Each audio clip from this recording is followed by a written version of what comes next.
Assalamualaikum warahmatullahi wabarakatuh. Saya akan membacakan buku The Iliad of Homer, bagian 10.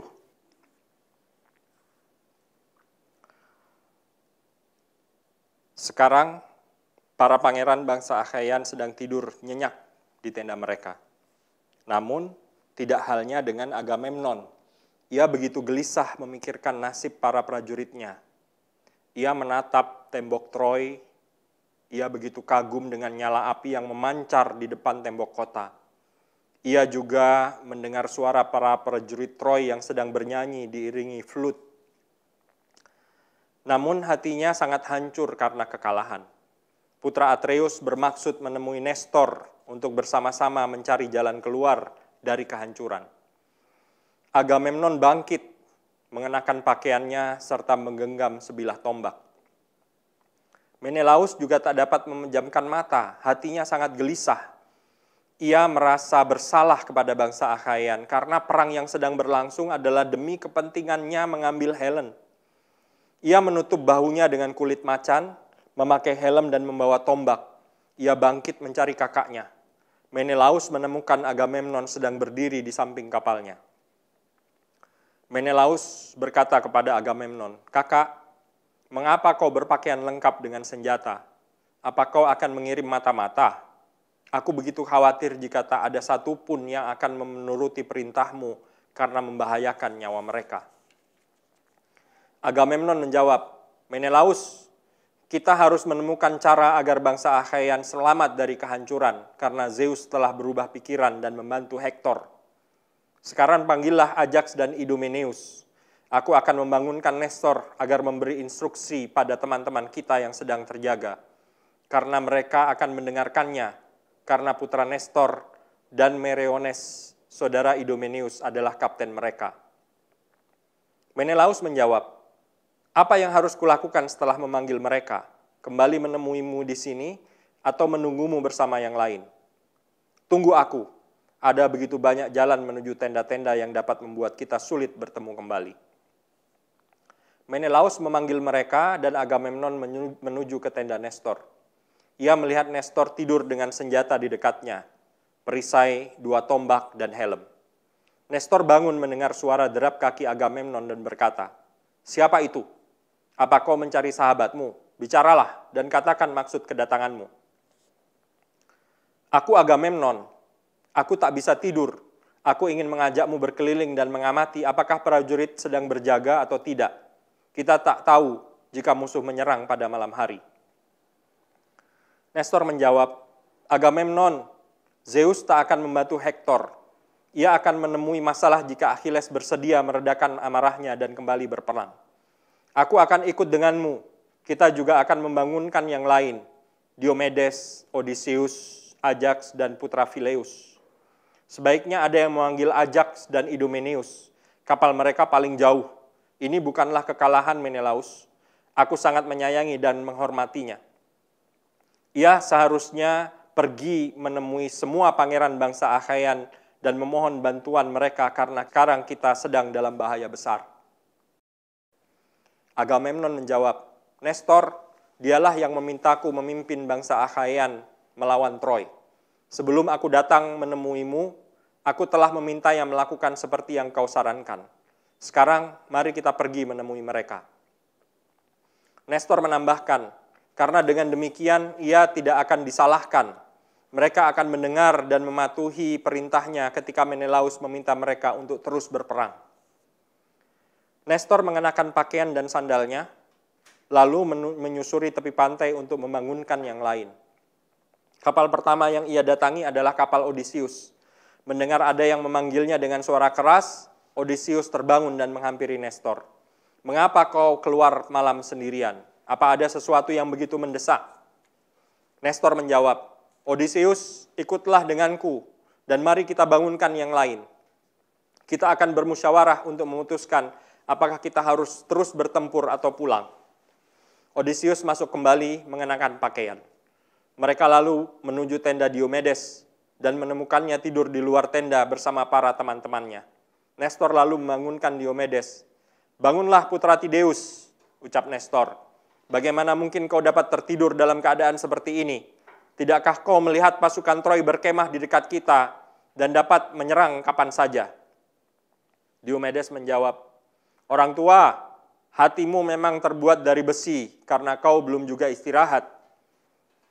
Apa tak ada yang lebih muda darimu yang harus membangunkan pangeran Akhayan?" "Putraku," ucap Nestor, "ucapanmu benar. Cepat bangun dan bergegaslah membangunkan Ajax dan Phileus." Diomedes mengenakan jubah dan mengambil tombaknya. Ketika ia selesai membangunkan yang lainnya, Diomedes akan segera menemui Nestor di tendanya. Setelah itu, mereka bersama-sama menuju pos penjagaan dan menemukan sang kapten masih terjaga. Nestor sangat senang melihat mereka menjalankan tugas dengan baik. "Teruslah berjaga, anak-anakku, jangan izinkan musuh kita mendapat kemenangan." Setelah itu, Nestor bersama para pangeran melewati parit yang digali di sepanjang tembok. Lalu mereka segera mengadakan pertemuan di ruang terbuka. Di dekat terlihat mayat-mayat yang terbunuh di medan perang. Mereka bermusyawarah mencari jalan keluar. Nestor bicara lebih dulu. "Teman-teman, adakah di antara kalian yang berani mematai-matai musuh dan mencari informasi mengenai rencana mereka? Apakah mereka akan kembali ke kota tanpa menggempur kita atau merencanakan akan menghabisi kita dan kapal-kapal kita? Siapa yang berani menjalankan tugas ini? Ia akan mendapatkan tempat terhormat di antara bangsa Akhayan, dan setiap kapten pasukan akan memberinya seekor biri-biri jantan dan betina sebagai tanda penghormatan." Mereka diam, tenang, seraya memikirkan resikonya, hingga Diomedes mengangkat suaranya. "Nestor, dengan senang hati aku akan menjalankannya. Namun akan lebih baik jika ada yang menemaniku. 2 orang akan lebih baik dibandingkan 1. Yang kemudian menawarkan diri adalah Ajax, Meriones, putra Nestor, Menelaus, dan Odysseus. Agamemnon menyuruh Diomedes memutuskan sendiri siapa yang akan menemaninya, dan ia juga memberi isyarat kepada Diomedes agar tidak memilih Menelaus. Diomedes memilih Odysseus.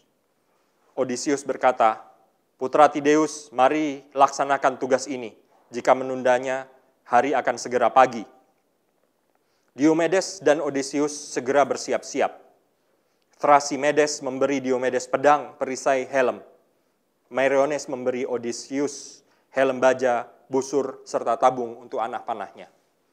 Ketika telah lengkap dengan senjata masing-masing, mereka segera berangkat. Athena kemudian mengirimkan seekor bangau yang melintas di sebelah kanan mereka. Odysseus dan Diomedes tak dapat melihat bangau itu karena diselubungi kegelapan malam, namun mendengar suaranya. Odysseus senang mendengarnya dan berdoa kepada sang dewi, "Oh Athena, bersahabatlah denganku saat ini. Lindungilah kami hingga kami kembali dan membawa berita yang membuat pasukan Troy menderita." Diomedes juga berdoa, "Athena, dampingi aku sebagaimana kau pernah mendampingi ayahku Tideus ketika pergi ke Tebe bersama bangsa Akhayan. Sebagai gantinya, aku akan memberikan persembahan kepadamu setelah aku kembali dari tugas ini." Palas Athena mendengar permohonan mereka. Setelah itu, mereka segera melanjutkan perjalanan. Sementara itu, Hektor pun tak mengizinkan pasukan Troy tertidur dan bermusyawarah dengan penasehatnya. "Apakah ada di antara kalian yang berani memata-matai musuh? Aku akan memberinya sebuah kereta perang dan kuda-kuda jika ia bersedia memata-matai pasukan Akhayan." Mereka hanya diam, tenang, seraya memikirkan resiko yang akan mereka hadapi. Hingga Dolon, putra Eumedes, mengangkat suaranya. "Hektor, aku yang akan menjalankan tugas itu. Namun sebelum aku menjalankan apa yang kau tawarkan, bersumpahlah bahwa kau akan memberiku sebuah kereta perang dan kuda-kuda yang dipakai putra Peleus. Aku akan menjalankan tugas ini dan tidak akan mengecewakanmu. Aku akan menyusuri kapal-kapal pasukan Akhayan untuk mengetahui apakah mereka memutuskan pulang atau bertempur kembali." Hektor memegang tongkat kerajaannya. Ia bersumpah atas nama Zeus jika ia akan memberi hadiah seperti yang ia janjikan. Mendengar Hektor bersumpah, Dolon makin bersemangat menjalankan tugas ini tanpa menunda waktu lagi. Ia meletakkan busur dan anak panahnya di bahunya. Namun sayangnya, Dolon tak pernah lagi kembali dan membawa berita untuk Hektor. Tak lama setelah pergi meninggalkan pasukan Troy, Odysseus melihatnya. Diomedes, sepertinya ada yang datang menuju arah kita. Aku tak yakin apakah ia seorang mata-mata atau pencuri yang akan menjarah mayat. Biarlah ia melewati kita dulu, setelah itu kita menyergapnya. Odysseus dan Diomedes berjalan menelusuri mayat-mayat, berbaring di antara mayat-mayat itu. Dolon tak mencurigai apa-apa dan dapat melewati mereka. Namun, beberapa saat kemudian, Odysseus dan Diomedes bangkit mengejar Dolon. Ketika Dolon mendengar derap kaki mereka, ia menduga bahwa mereka adalah pasukan Troy yang akan memintanya kembali atas perintah Hektor. Namun ketika menyadari bahwa yang datang musuh, ia segera lari. Odysseus dan Diomedes mengejarnya, hingga Athena menyuruh Diomedes melemparkan tombaknya ke arah Dolon. Diomedes melemparkan tombaknya. Lemparan Diomedes mengenai bahu kanan Dolon. Odysseus dan Diomedes lalu menghampiri Dolon yang roboh dan mengikat dua tangannya. Dolon memohon kepada mereka agar dibiarkan hidup dan mengatakan bahwa ayahnya akan menebusnya dengan emas dan perunggu. Jangan takut, kata Odysseus, jangan pikirkan kematian. Namun katakan, mengapa kau pergi sendirian menuju kapal-kapal bangsa Achaean? Apa kau bermaksud menjarah mayat-mayat para prajurit yang gagah berani? Atau Hektor yang mengirimmu untuk memata-matai bangsa Achaean? Dolon menjawab, Hektor menjanjikanku memberi kereta perang Achilles beserta kuda-kudanya jika aku berhasil mendapat kabar mengenai apa yang akan dilakukan bangsa Achaean. Apakah mereka memutuskan pulang atau tetap bertempur hingga mati?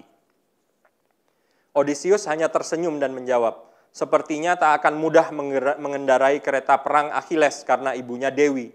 Sekarang katakan, di mana kau meninggalkan Hektor ketika hendak berangkat? Apakah ia menyimpan senjata-senjata dan kuda-kudanya? Apa rencananya? Kembali ke kota atau menyerang kami hingga kami binasa? Dolon menjawab, Hektor dan para penasehatnya sekarang sedang bermusyawarah di dekat sebuah monumen di kota Ilius. Pasukan Troy sedang berjaga dan para sekutu sedang istirahat. Odysseus bertanya kembali, apakah mereka tidur di dekat pasukan Troy atau terpisah? Aku akan memberitahumu yang sebenarnya. Berjalan ke arah laut, kau akan menemukan bangsa Karyan yang sedang tidur. Pasukan pemanah bangsa Paeonian, bangsa Leleges, bangsa Kaukonian, dan Pelasgi. Bangsa Lisian dan Misian tidur di tempat lain. Mengapa kau menanyakan ini padaku? Jika kau ingin menuju pasukan Troy, kau akan menemukan pasukan Thracian. Mereka tidur dengan jarak cukup jauh dari tenda lainnya. Raja mereka, Resusutra Eioneus. Kuda-kudanya adalah yang paling kuat dan terbaik. Kereta perangnya dihiasi dengan emas dan perak. Ia juga membawa senjata-senjatanya yang terbuat dari emas. Kumohon, bawalah aku ke kapal kalian, atau ikat aku sekuat-kuatnya di sini, hingga kau kembali dan membuktikan apakah ucapanku benar. Diomedes menatapnya dengan marah dan berkata, terima kasih atas semua informasi yang kau berikan. Jika kami membawamu ke kapal dan membebaskanmu dengan tebusan, maka kau akan menjadi masalah bagi kami di suatu hari nanti. Dolon segera mendekati Diomedes mohon ampun. Namun Diomedes menebas lehernya dan seketika itu ia mati. Mereka berdua kemudian melanjutkan perjalanan dan tiba di tempat di mana mereka menemukan bangsa Thracian sedang tidur. Senjata-senjata mereka sangat indah. Mereka letakkan di sisi mereka dan setiap orang mengikatkan kuda di sampingnya. Resus tidur di tengah-tengah mereka. Di kejauhan Odysseus mengenalinya. Diomedes, para prajurit itu dan kuda-kudanya mirip dengan yang dikatakan Dolon. Jika kau ingin membunuh mereka, aku akan mengurus kuda-kuda itu. Athena memberi Diomedes keberanian. Diomedes menghajar mereka satu-satu. Seketika itu juga tanah dipenuhi darah. Diomedes membunuh 12 prajurit. Odysseus lalu memindahkan mereka agar kuda-kuda yang ada tidak ketakutan ketika melewati mayat-mayat.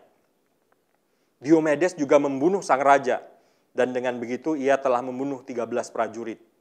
Sementara Odysseus tengah melepaskan tali pengikat kuda dan menggiring mereka, Odysseus tiba-tiba teringat akan senjata-senjata sang raja yang berada di kereta kudanya. Ia memberikan isyarat kepada Diomedes untuk mengambilnya. Diomedes tetap di tempatnya, ragu apakah ia harus mengambil kereta perang atau hanya mengambil senjata-senjatanya saja, atau ia tak usah membunuh kembali bangsa Thracian. Ketika tengah bimbang, Athena datang.